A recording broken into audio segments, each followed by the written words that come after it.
On the day Clara regains her sight after 15 years of blindness, she walks down the aisle to marry the man who helped her through the darkest moments of her life. But when she finally sees his face for the first time, everything changes. What did Clara see that made her stop the wedding in front of everyone? Before we dive into the story, don't forget to click subscribe and let us know in the comments which city you're watching from. The sun bathed the garden in a warm glow, where rows of white chairs and hanging fairy lights created the illusion of a dream. Jasmine petals danced in the breeze, and soft piano music floated through the air. It was her wedding day. Clara stood behind the wooden doors of the ceremony hall, her hands trembling slightly as she held her cane. She could hear the whispers of anticipation from the guests, the rustling of dresses, and the quiet sniffles of joy. But today was unlike any other day. Today, Clara was going to see for the first time in over 15 years. Clara had lost her sight in a tragic accident when she was only 12. Her childhood had been a blur of sound and sensation after that. She grew up navigating the world through voices, textures, and smells. She had learned to live in darkness and had become stronger for it. But then came James. James had entered her life with a laugh like sunlight and a voice that always knew the right words. He had been kind, attentive, and warm, never treating her blindness as a weakness. For the first time in years, Clara felt safe, loved.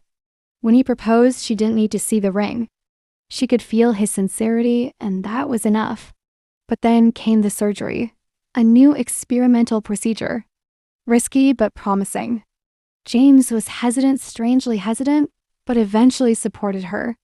And now, 2 weeks later, the bandages had come off that very morning. It might take time to adjust, the doctor had said. You'll see light and shapes first. It may be overwhelming.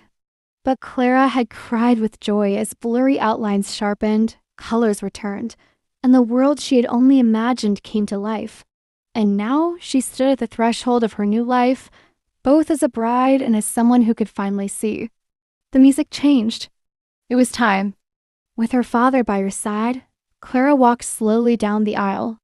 She tried to take everything in the glowing faces, the colors of the flowers, the shimmering dresses. And then her eyes found him. The groom.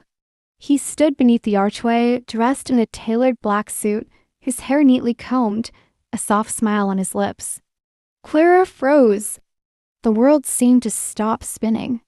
Her fingers loosened around her father's arm. Her cane slipped from her grasp. She knew that face. The scar above his brow. The cold, calculating eyes behind the warmth. The lips that once whispered threats in the dark. It couldn't be, but it was. James was the boy from the accident. 15 years ago, the rainy day, the alley behind her school. She had been walking home alone. A group of older boys had been hanging around. She remembered being pushed, taunted. One of them had thrown something glass. A bottle? It shattered near her face.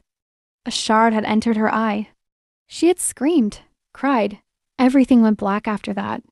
She had never seen their faces. Until now. James's smile faltered as he saw her expression. He took a step forward. Clara? She didn't speak. Her breath caught in her throat. Her father looked between them, confused. Clara, sweetheart?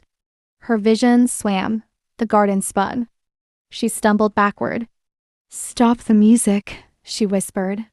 It was too soft. No one heard. Stop the music. She screamed. The pianist's hands froze. The guests gasped.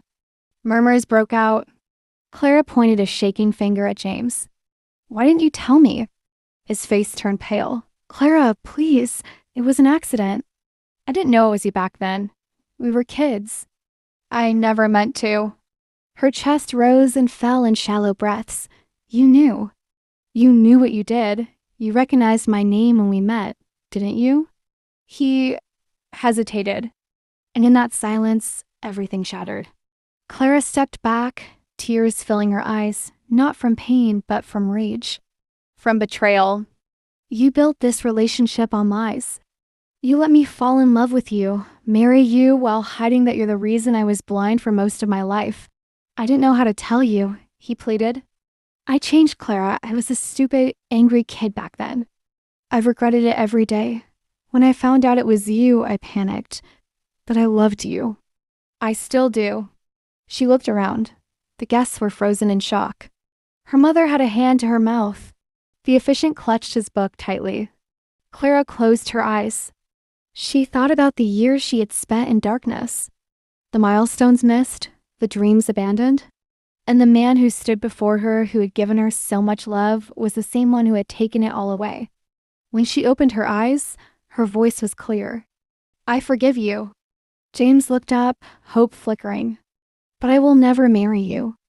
And with that, Clara turned, lifted her dress, and walked down the aisle, this time away from the altar, toward a future she could finally see clearly. 6 months later, Clara sat by the window of her new apartment in Florence, Italy. A soft breeze flowed through the curtains, bringing with it the scent of baked bread and orange blossoms. She had moved continents, determined to start fresh, and was now working with an international foundation supporting children with disabilities. She had chosen a life of healing not just for herself but for others. Each day, she found new reasons to be grateful. The warmth of the sun on her skin, the laughter of students in the nearby art school, and the way light danced on cobblestone streets after rain. She had started painting, her canvases raw with the motion pieces of her journey. One afternoon, she received a letter. No return address. Only her name written in handwriting she knew well.